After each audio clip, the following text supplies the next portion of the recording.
Welcome to the Greg's Review Show. Today we're going to get into a very, very important topic. Talks about the online marriage scams that's going on around the country and around the world. Thumbs up, like and share this video. Please help support us through Cash App. That's GRC $mantrap. Any donation will be greatly appreciated, whether it's 50 cents, a dollar, whatever God puts on your heart.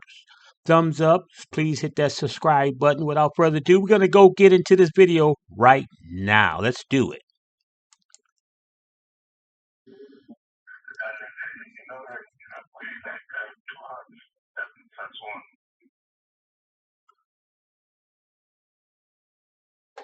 We were so sure that we were going to spend our lives together. He seemed a perfect gentleman. Oh, gosh, I just hit the jackpot, mate.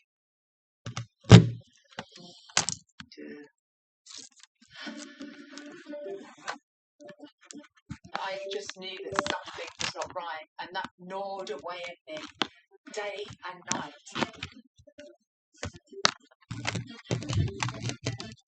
What is it in total? I forgot. 27,500.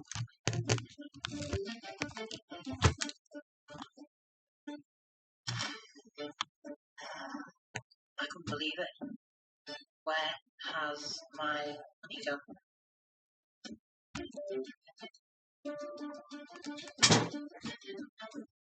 Her profile picture was her on her wedding day, looking up adoringly into the eyes of her bridegroom, and her bride was my husband. This whole incident has just altered my perception of people. Every person I've met is a lie. Everything's a lie. What an idiot. They are vile human beings, and I can't stress that enough. They care about money, and they don't care who they have to trample on to get it.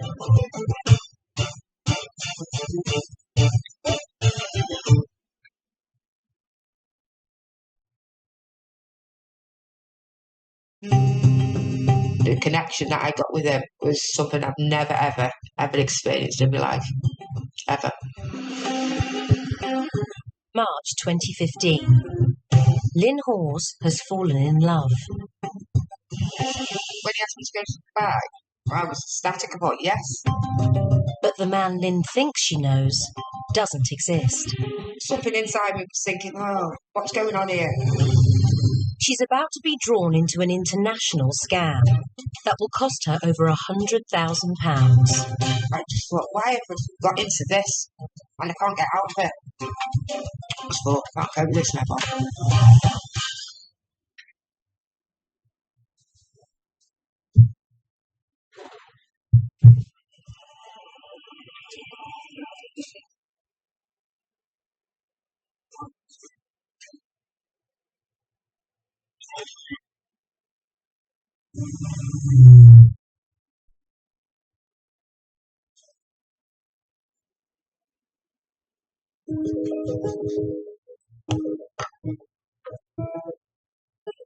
I just enjoy helping others. I get the satisfaction out of seeing people happy. Yeah, since I can remember, I've always been like that. I love my volunteering work. I'm a caring person. I'll never not be a caring person. It doesn't matter what anyone does to me. After bringing up 5 children, Lynn's relationship of 17 years broke down. I basically stayed in that relationship for the sake of my children. She'd instilled good values into us.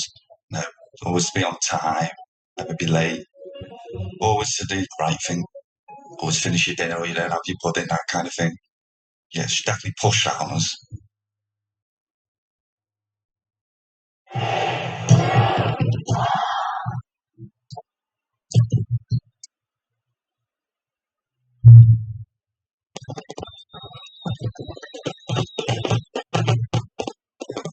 I decided that enough was enough.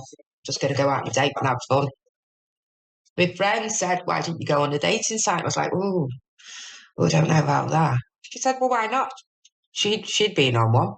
She said, I've had a few dates I'll take a picture of you and we'll put it out there, we'll set your profile up. So it was like, oh, go on then, give it a blast. It took me weeks and weeks before I made my profile. Mixed emotions really, because it's all new to me. I'm not very confident about meeting people. I was quite surprised that my mum went on the online dating, and, you know, because been in a relationship for so long, it's quite hard for anyone really to get back out there. And, well, it seems like a good way to meet people nowadays, isn't it? I hope she'd find somebody new, somebody that would treat her right, someone better than a last relationship, certainly. Anything had to be better than that. Lynn's profile goes live on the dating site Plenty of Fish.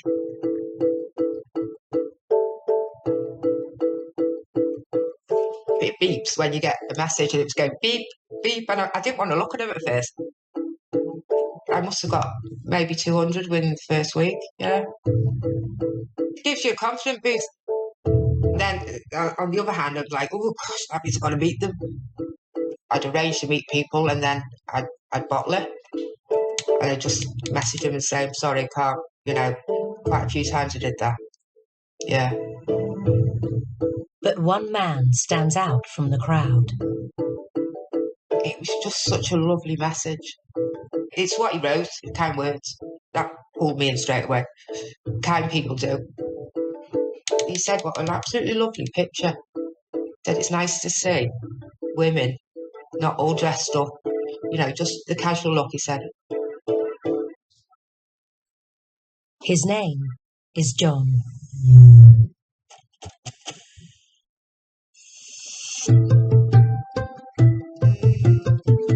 We'd speak every day, sometimes 4 or 5 hours a day.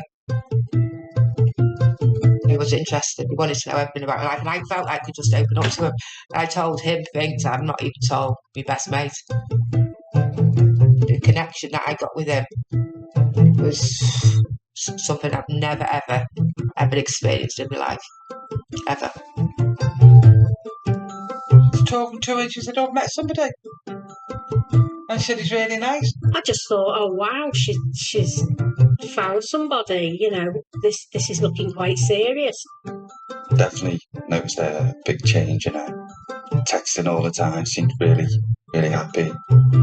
Seems to be getting into things that she wouldn't usually be into. I remember talking about football, and I was like, I'm not used to my mum getting into the football.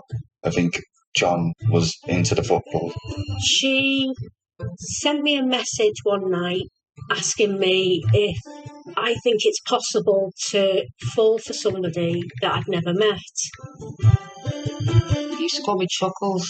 He always used to put a smile, I'm smiling at you. He had such a way of making me feel good. I can't explain to anyone.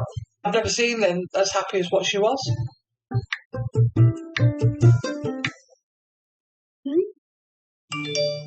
I finally got a message from John saying, right, let's go on a date. And I thought, right, yes, this is it. Now I'm going to meet him. He sort of said, right, we'll meet on, I think it was a Friday. I decided to pick the venue. And the Pipe was quite a quiet little pub just up the road, not too rowdy. I just couldn't wait. I thought, I'm going to finally meet this guy.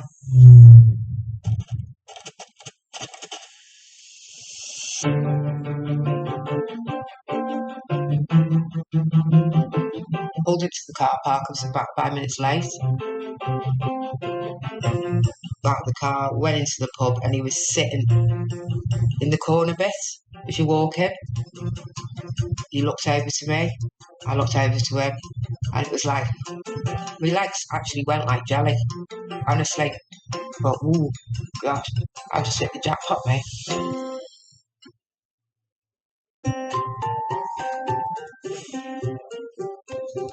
He said, you're so much more beautiful in real life. I remember touching him and saying, you are real, and he laughed. I had a glass of water. He said, I don't drink and drive, so he just had a glass of Coke. I ordered beef burger, chips, and John ordered steak, chips. I remember saying to him that we're going to do things different. I'm going to buy the meal first. When I went to the toilet, he'd already paid the bill. And I thought, wow.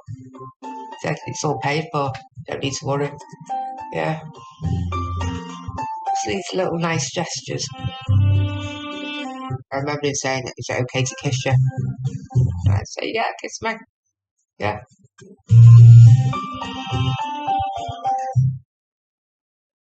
That's it. I got in my car and I went,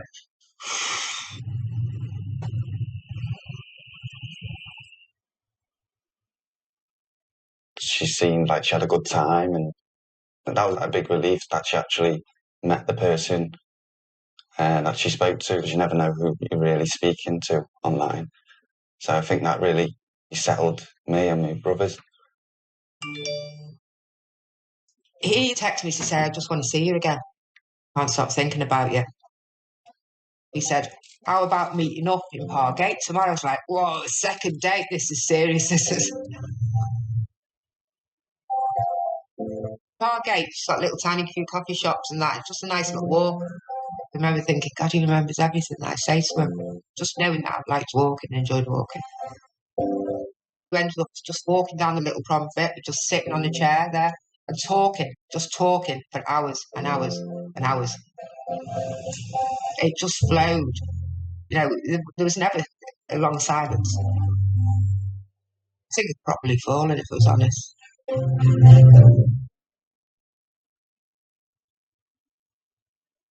After the date, we just carried on talking. Everything was fine. My mum was in a place where she, everything was going well. She really liked this man. She fell in love with John. Definitely.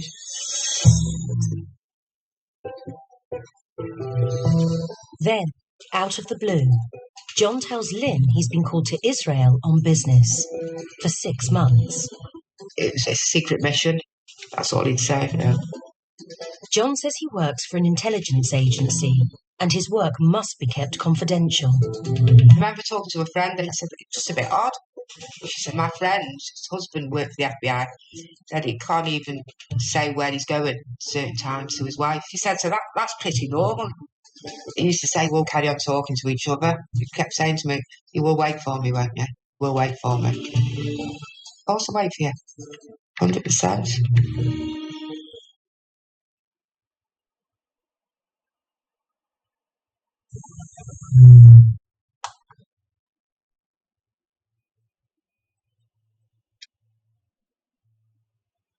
So he left and we just carried on talking. He said to me, everything will be fine, don't worry. Then comes some extraordinary news.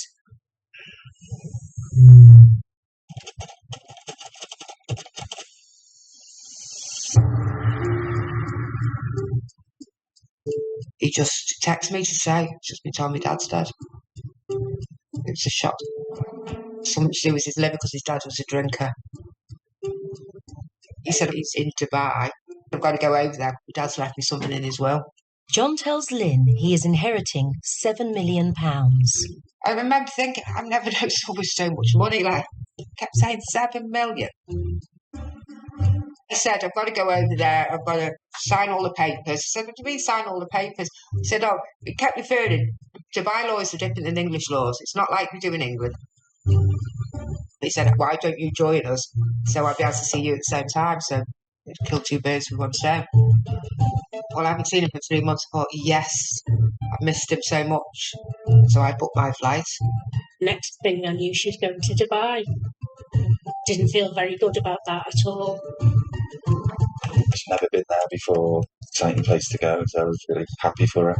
And I thought it was very generous of John to do this. And must be a nice guy.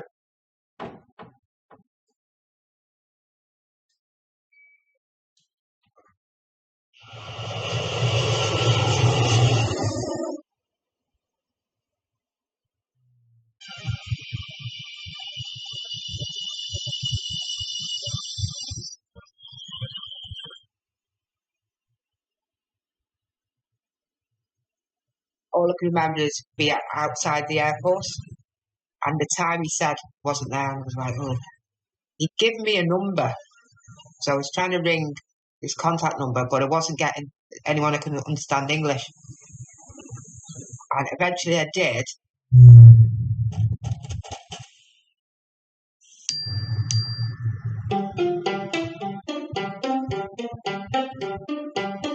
A man called Philip met me and said, I've got some really sad news to tell you. John can't make it. He sent me to look after you and make sure everything goes like it should. He's really sorry, but his hands are tied. I was like, oh my God. I thought, I just want to get out of here. Yeah, it's a nightmare. I thought, I've got 4 days of this. And John messaged me to apologise. He asks Lynn to collect some documents for him and to check the £7 million is accounted for. John said, I trust you enough for you to carry on with what I was meant to do. I felt quite important to him. For someone to say they actually trusted me, that's a nice feeling. I said, as long as there's nothing illegal, I don't mind helping you. Philip then takes Lynn to a 5-star hotel. Just glass, like a big tall glass mirror. I thought, wow, that's spectacular. Philip went straight to the reception area. The people in there, they seem to know him quite well. I said, I can't pay now because John said he was going to pay for the hotel. I said, I haven't got that sort of money on me. He said, oh, don't worry, we'll sort it before you go. Philip gives Lynn an important piece of paperwork to take back to the UK for John. It's an anti-money laundering certificate. Keep it somewhere safe, it's very important. It was quite well presented. I remember saying, money laundering? I said, yeah, you've got to have a certificate if you're trying to bring money over. So I put it in between the passport in the middle, and I put the passport with the certificate into my handbag. Philip tells Lynn he will be back in the morning, along with a bank security guard, who will be carrying the £7 million.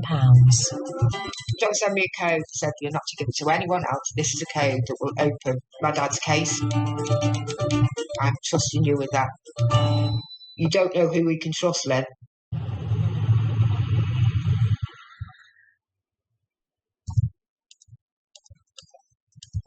Philip and a security guard arrive at Lynn's hotel room with a briefcase.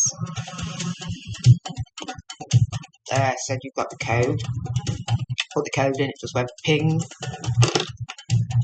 And then you just seen all the money.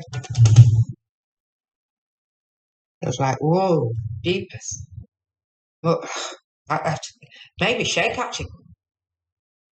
I said, Philip, that's not real. I said, I've never seen so much money in my life. I said, can I take a picture of her? He said, yeah, no problem. It had all white powder on the top. That was something to do with keeping it fresh or cleansing it. She said she'd seen this big case of money. And I said, yeah, but was it real?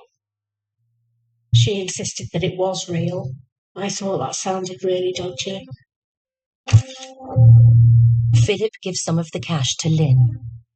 I paid the hotel with it. I went to the reception and said, can I pay my hotel bill?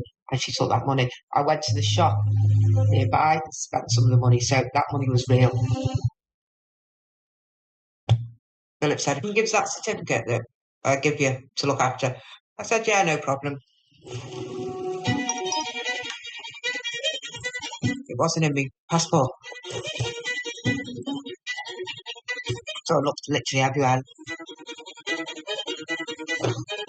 You know, when you think you're going mad. Philip is getting cross with me. You caused so many problems. You should never have come here.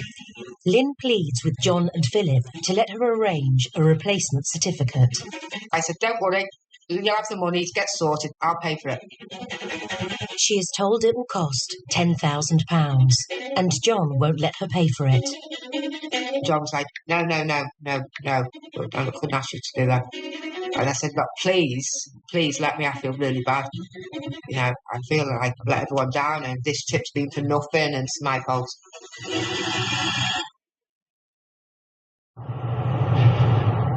But then John has a change of heart. He agrees Lynn can pay for a new certificate, and he will repay her once he gets his inheritance. I said, Grace, thanks. I said, because I felt like crap for the last couple of days. You know, so thank you. But Lynn doesn't have £10,000. I was like, I actually thought, am I living in a real world? The fact that this certificate had gone, where they'd gone, it was driving me bonkers. I hadn't seen John. I'd seen all this money. It's like, whoa, quite draining it was. The stress was unreal. I've never, ever lent money to someone before to that extreme. Only my kids, and I've never lent them that much. I just thought, oh God, I need to get this sorted. Lynn lands in the UK and goes straight to her friend Anne's house to explain the situation. I told her the ins and outs of it, and just said like, I'd be in trouble if I didn't pay it. Philip rung me, and I said, Philip, can you speak to Anne and tell her that, you know, everything's okay? So she spoke, she had a conversation with Philip. She said, yeah, fine, I'll loan it you. I said, great, we'll get that back within the next month at the latest. Lynn covers the cost of the replacement certificate. I just thought, this is going to get sorted now. Like, thank God for that. I'm going to get the money back. Oh, then John will be all right, and then everyone will be all right, and then I'll feel all right. I was quite stressed at this time. John tells Lynn his inheritance has been released from Dubai and flown over to the UK to be stored securely in a safe deposit box at a bank in Manchester. But then, there is another delay. It was on hold. No one could touch it until we got these documents. Everything was being thrown at my head, and I just wasn't sort of taking it in, to be honest. I did notice a shift in my mum where she become a bit more anxious. John was having a hard time sorting out paperwork, and my mum was trying to help him out. John persuades Lynn to cover the costs of holding the money in the Manchester bank. I had to pay £1,000 a month to keep this money safe. But she is struggling to keep up with the payments, and soon the total amount she has handed over reaches nearly £40,000. I borrowed money off my son. I borrowed 26,000 off my son. He had a house deposit. I said, don't worry, you'll get that back. I even thought of selling my car at one point. I felt like I was digging a hole and I'm going to fall into it. I was trying to do the right thing, and everything was just going wrong.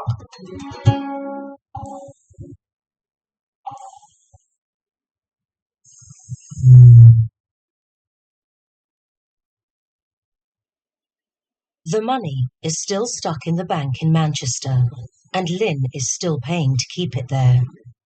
Suddenly, John decides Philip is part of the problem. John said, listen, Philip's messing me around. He's not dealing with it. He's messed up and he's cost me a lot of money. I've told him to go. A third man enters the picture.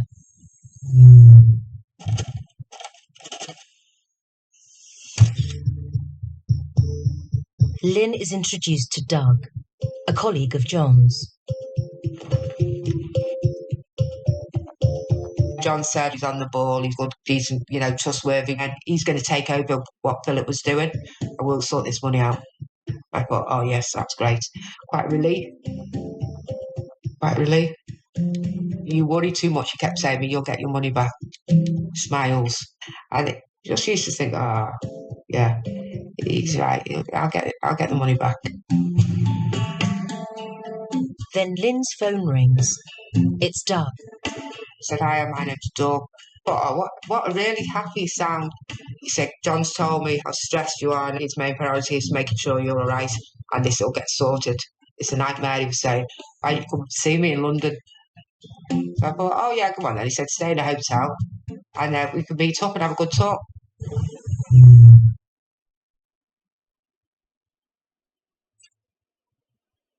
Lynn goes to London to meet Doug for the first time.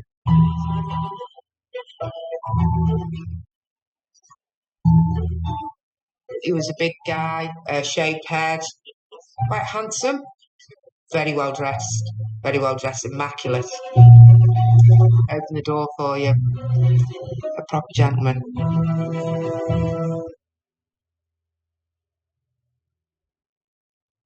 Yeah, I remember going down to London quite a bit. I think it was quite complicated, and she kind of kept it quite quiet, really.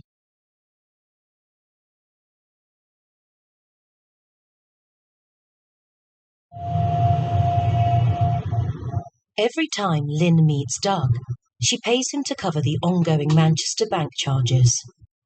But Doug starts adding costs on, and Lynn feels compelled to pay them.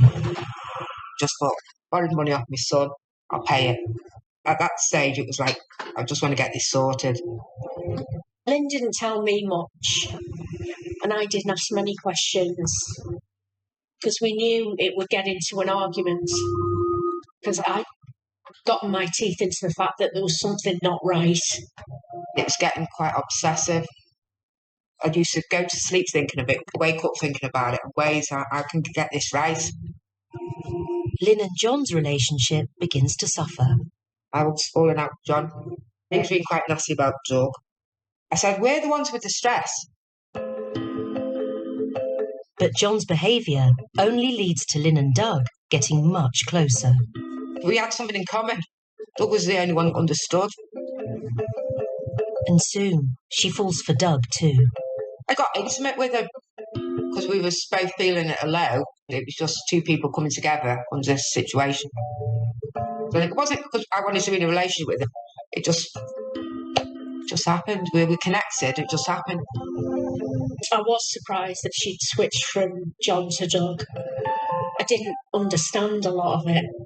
I thought it was quite strange. She became quite secretive in it all.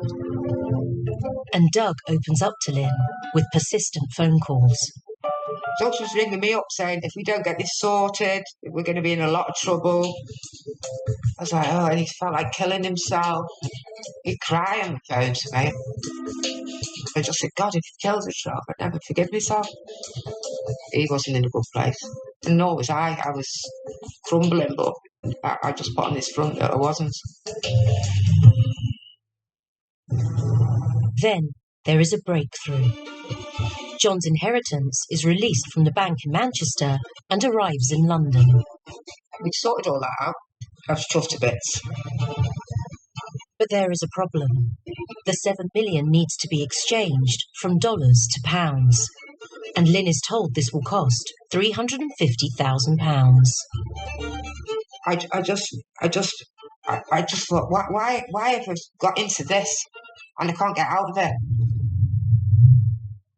I couldn't talk to anyone. I felt, you know what I felt? I just felt, I actually can't take this no more. If I hadn't lost that and this and that and all this, it's all my fault.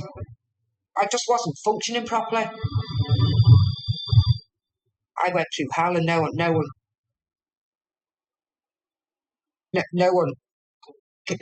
can understand. Yeah, it's horrible because I totally didn't want to be in it, but I just thought, oh, can't go with this no more.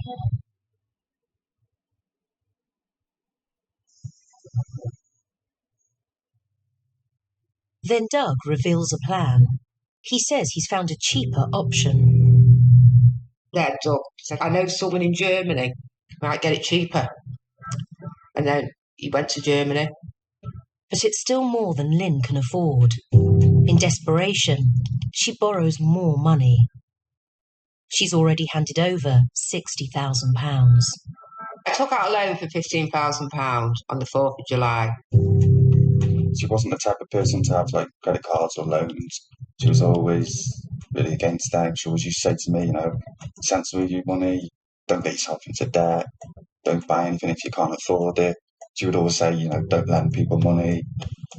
I ended up cashing my life insurance instead. I had 3 or 4 different policies, which I've been paying since I was 16. I thought, well, I can cash them in. You know, come on, we can do this. Like, I'll borrow some money. You promised me this is the end result now. This is it. This is it. And he said, yeah, promise. Lynn's family and friends are becoming more and more concerned. My brother was saying, you know, she's totally in love. She'll just override everything she'd usually do. And she's vulnerable to give some money over. I was saying, well, you know what Mum's like. There's no way she would give any money. You know how hard it is to get money out of her. So she wouldn't do it. I do remember him showing me a statement or something of money going out of the bank, and that's when it was like closure for me. That, you know, something's not right here. Lynn arranges to meet Doug in London to hand over £9,000. It's all she has to put towards the cost of exchanging the inheritance. But then, there is an unexpected turn of events. I've got £9,000 ready to take to London with me in a suitcase, ready to take to Doug. But the day before, I get a knock on the door. Answer the door, there's 2 policemen. Said we've had reports and someone's very concerned. He said, someone believes you're getting scammed. But it was Kerry, or my other friend. So I was a bit annoyed really, because I thought, they didn't really know lots of ins and outs. So why would he say I was being scammed? But it isn't her friend. It is someone much closer to home. Enough was enough. It had to stop. It's Lynn's younger son who has reported it to the police. His identity is concealed because of his line of work. The final straw for me was the last time that she was going to London to meet this Doug to sort out matters of inheritance. But this isn't the first time he has tried to get the police to help. Before she went to Dubai, I went to the local police station and reported it as a romance fraud. They got someone to explain to me as I'm not the victim of the fraud. There's nothing that they would be able to do without the victim coming forward. It was frustrating. Lynn's son came and spoke to me about it, and he said, I'm worried about my mum. He said, well, she's got in with this fella that she thought is really nice, but he's scamming her out of all the money.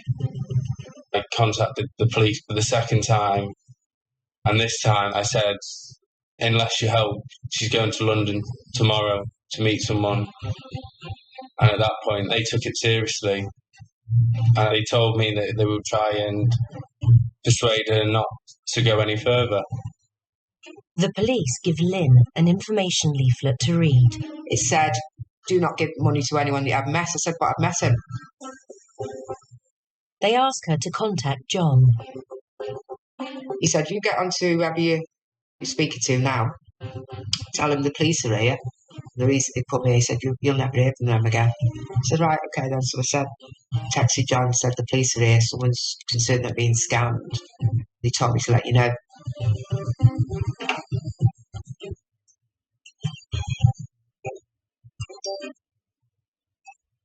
He said, well, they're just doing the job, don't worry about it. So I went back to the police and said, yeah, I'm not being scammed. I said, but thank you for your concern. Whoever it was, can you tell him not to worry? And then they left. It didn't go as I thought it would. I thought that it was going to be like a breakthrough moment and it was over. But this almost fueled her more, that this man was real. It's very hard to see when you're telling her something. You can see she's just been brainwashed, but there's nothing really you can say at that time where she would change her opinion. Without a sense of there's nothing really I can do anymore, and really it's down to her. Perfect word to describe it is powerless. Also a sense of like, well, your sons who want the best for you. My hopes for my mum when she left her previous relationship is she could find someone that actually my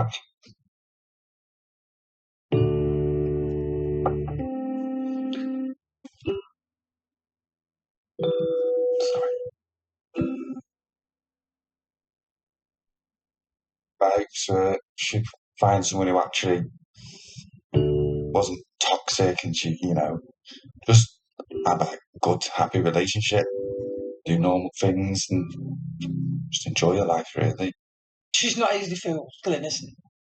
But then, when you come out of a relationship that Lynn did, it knocks your confidence a bit. So, when she found love, he made her happy and she thought it was the real thing. As you would, I would. Myself. She's got her head on her shoulders in all aspects of life, but she was blinkered. She was completely blinkered.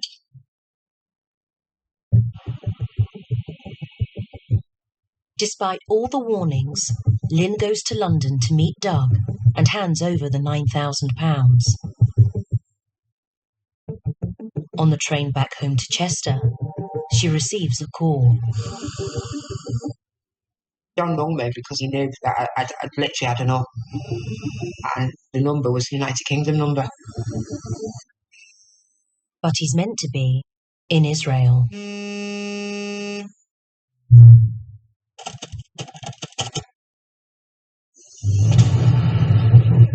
Something inside me was thinking, oh, what's going on here?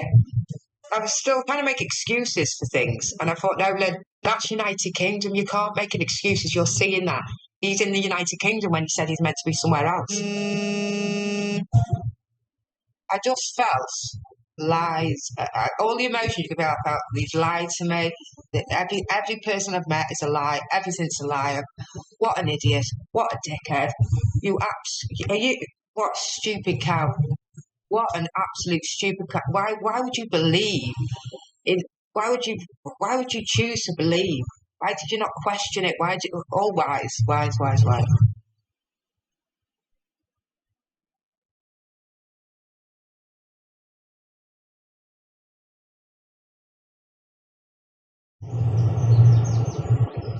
There was all of a sudden a switch with my mum, and she now believed us, and she was like, yeah, I think this is a scam.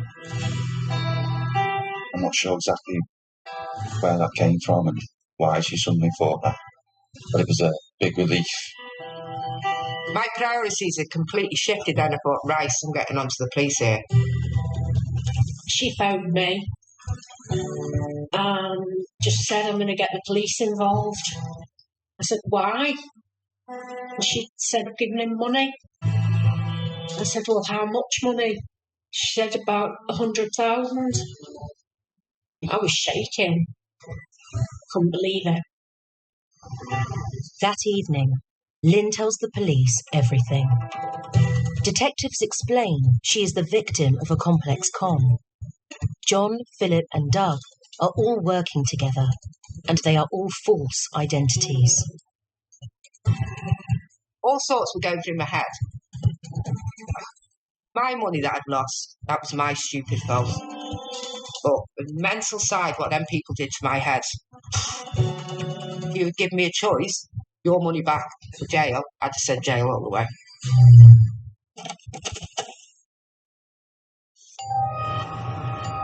The police devise a plan. Lynn has to convince Doug to meet her in London, as if nothing is wrong. Said, right, this is how it's going to be. You're going to go to London, you've got to arrange to meet him for the 21st of September. Can you do that? I said, yeah, no problem. You're not to tell anyone. I said, look, I'll do anything you want me to do. I just want this to go ahead. Lynn previously told Doug she'd run out of money, so she concocts a story to make him believe she's found more cash. The tables begin to turn. But the only way that I get him there is money. So I said that my mum had died, that I was going to sell the house. With that, this was going to be finished for once and for all. Lynn tells Doug she can give him the outstanding amount of money, £27,500. It'd have to come on the 21st if you want the money, or I could send a cheque, knowing that he wouldn't take a cheque because his name's fake anyway. I hadn't heard from him, and I was panicking.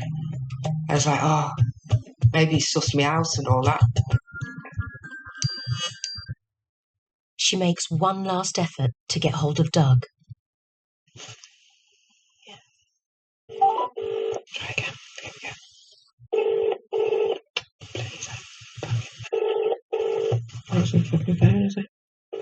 Then Doug finally picks up. Hello, darling. Oh, my eggs. Do you know what? I've been so worried about you. Darling, you know, we're like two hearts that beats as one. Yeah. Are you all right, though? Are you all right? Yeah. I was so worried about you. Honest to God, I didn't know what to do. I don't know if I can't even remember because I'm that up and down at the moment. Did I email you to tell you that the money's all, I'll be able to bring the money and everything to London? Okay. Well, Wednesday's the only time I can make it, so. That's fine. Yes, I will. All right, so what shall I do then? Shall we meet up, say, sort of tea time? I'll book a hotel or something, and we can meet up like normal. I think you should book hotel. Yeah, is that okay then? So I'll book it now, so I know what I'm doing, because I'd so like to be organised, Doug. And I know it's not your fault. That's fine, then. Yes, that's fine, darling. So what is it in total? I forgot. What's the total? 27,500. So if I get that, that's it though. So there's no going back that because I've got there's no going back. There's no going back on it. Okay then. So hopefully it should all be in my bank Tuesday. I'm fingers crossed, Doug. Thank you, darling. All right then. So I'll leave you to it, and I'll let you know as soon as I know. All right then. All right, my love. All right then. Fine. Take care, baby. And you. Bye-bye. Bye, darling. Bye. After Doug agrees to meet her, the trap is set.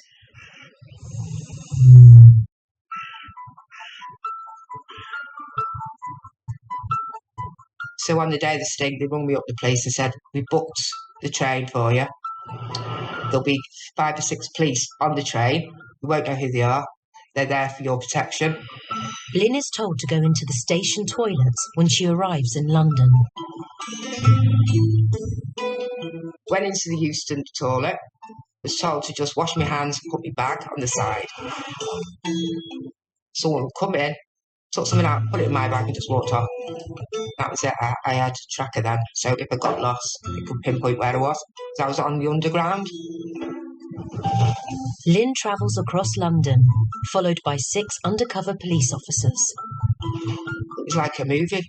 It was like a 007 sort of thing.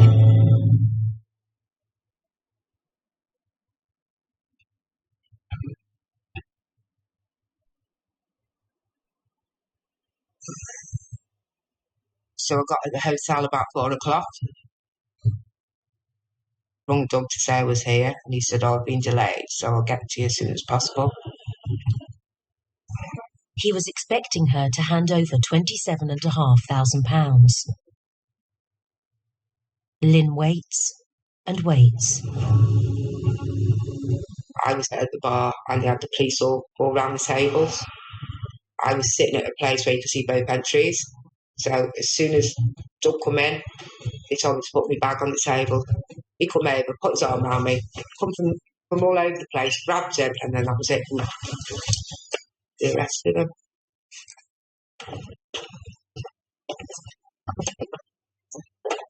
I remember Doug looking at me. He didn't say anything. He just looked at me in a sad face as if to say sorry. He didn't know at the time that it was me that had set him up.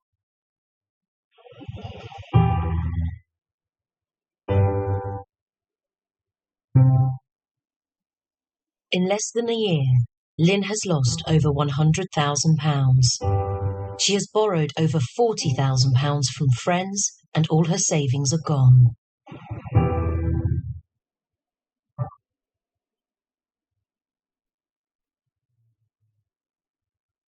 The £7 million inheritance never existed. The identities of 2 of the men Lynn met, John and Philip, remain a mystery. But at his trial, Doug is named as Ajibola Dawudu.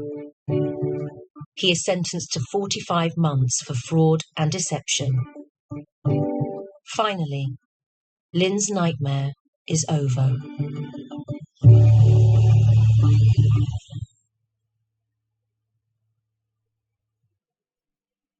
He got what was coming to him, and I think it felt almost like a win from Mum, like she one-upped him. I was really happy with that. I was very surprised to see her turn the tables on him. I wouldn't have been able to do it. No way. But she did. Lynn is ballsy. She really is. She's a big fighter, yeah. Words can't express how I felt, you know. Just the pure pleasure I thought, well, you know, you've scammed me for this many years. There you go, mate. Back at you. Back at you.